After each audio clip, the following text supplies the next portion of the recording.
Comme le cosmos en ce temps-là était rond, les marins Shadok, croyant débarquer chez les gibis, ont débarqué chez eux, volé leurs propres fusées et sont repartis. Au bout d'un certain temps, naturellement, ils redébarquèrent chez eux. Mais comme il faisait encore un peu nuit, ils retournèrent se coucher en attendant d'être reçus triomphalement. Les Shadok, voyant leur fusée revenue, recrièrent Victoire, victoire, notre fusée marche. Elle est partie toute seule, elle est revenue toute seule. Et ils s'empressèrent de la retransporter de l'autre côté pour procéder incontinent à de nouveaux essais. Les marins, en se réveillant, crièrent à l'abordage, à l'abordage. Les gibis nous ont trahis, ils ont repris leur fusée. Et ils repartirent aussitôt pour la chercher.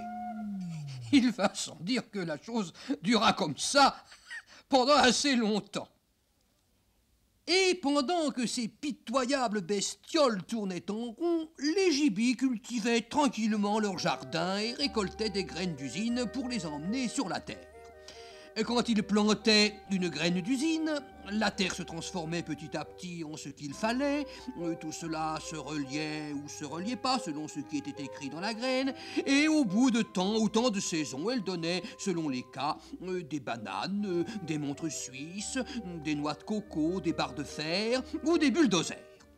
Mais à un moment, les gibis s'arrêtaient et criaient « C'est l'heure des Shadok, c'est l'heure des Shadok !» Et ils couraient au bord de la planète pour les voir passer.